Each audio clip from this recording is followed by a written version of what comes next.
اتنی بڑی ہستی، اور آگے دیکھو طائف میں پتھر پڑ رہے ہیں اور ہر قدم پہ پتھر پڑتے ہیں، یہاں تک کہ ایک دم پتھر پڑنے سے تو خون نہیں نکلتا، پتھر کون سا کوئی تیر ہوتا ہے، پتھر تو پتھر، لیکن اتنے پتھر پڑے پنڈلیوں کے اوپر کہ پھٹ گئیں، ان سے خون نکلتے نکلتے نکلتے جو جوتا تھا پاؤں میں ایسے ساتھ ایسے چپک گیا، اور ساری کائنات کے دلہا سردار بے ہوش ہو کے گرے۔ وہ آپ کے غلام زید نے نوکر تھے، انہوں نے اٹھایا کندھے پر، بھاگے، پیچھے وہ سر پہ چڑھے ہوئے پتھر مار رہے ہیں، اور آپ جتنا بھاگ سکتے تھے بھاگے، یہاں تک کہ بے ہوش ہو کے گر گئے۔ خون زیادہ نکل گیا تو انہوں نے کندھے پہ اٹھا دوڑ لگائی، اور آگے سامنے باغ تھا، کس کا؟ سب سے بڑے دشمن کا، مکے والا عتبہ بن ربیعہ۔ عتبہ کون ہے؟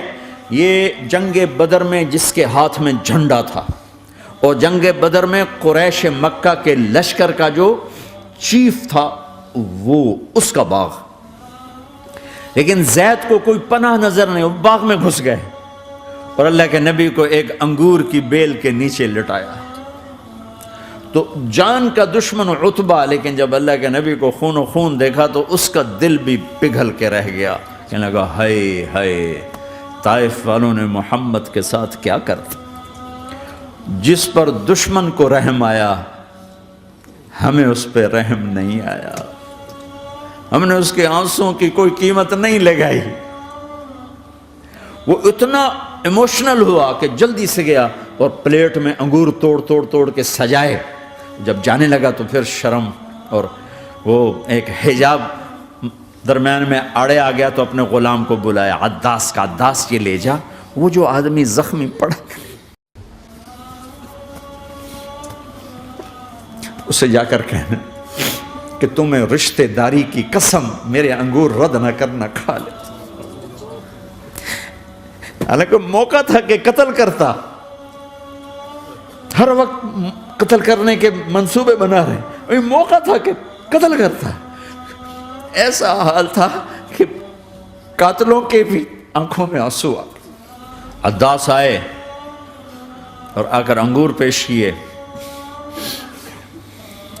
تو اب آپ نے ایک انگور اٹھا کر بسم اللہ، تو عداس کہنے لگا یہ لفظ یہاں تو لوگ نہیں بولتے۔ آپ نے پوچھا تو کہاں کا ہے؟ کہا میں نینوا کا ہوں۔ اچھا، میرے بھائی یونس کے شہر کا، یونس علیہ السلام۔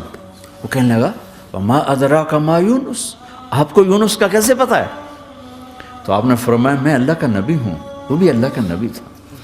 تو عداس نے ایک دم آپ کے پاؤں پکڑے اور چومنا شروع کیا اور کلمہ پڑھ لیا، تو آپ کو اپنے سارے زخم بھول گئے۔ پھر جو آپ نے اللہ سے بات کی ہے نا، آئے ہائے ہائے ہائے ہائے، کیا اللہ پاک کے سامنے اللہم اشکو الیک ضعف قوتی وقلت حیلتی وحوانی علی الناس، اے میرے رب آج تجھ سے گلہ نہ کروں، آج تجھ سے گلہ نہ کروں، تو نے مجھے کن کے حوالے کر دی، تو نے مجھے کن کے حوالے کر دی، الی عدو ملکتہ امری او بعید یتجحم، ایسے دشمنوں کے حوالے تو نے کیا جنہوں نے میرا یہ حال کر دیا، تجھ سے کون سا چھپا ہوا ہے۔ ساتوں آسمان لرز گئے، عرش کانپ اٹھا، اور جبریل فرشتے کو لے کر ایک سیکنڈ کے کروڑویں حصے میں حاضر، یا رسول اللہ حکم فرمائیں اطبق علیہم الاخشبین، یہ دو پہاڑ اٹھاؤں گا اور یوں ایسے چکی کی طرح یوں کر دوں گا۔ نبی رحمت، نبی رحمت، نبی رحمت۔ ارے تم تو آپس میں رحمت نہیں رہے ہو، ایسی فرقہ واریت کی آگ میں جلے ہو کہ ایک دوسرے کو سلام کرنا چھوڑ گئے، ایک دوسرے کے پیچھے نمازیں پڑھنا چھوڑ گئے، اور جاؤ پاکستان میں دیکھو ایک دوسرے کے خون کے پیسے پھر رہے ہیں۔ یہ کون سی امت ہے؟ یہ کون سا اسلام ہے؟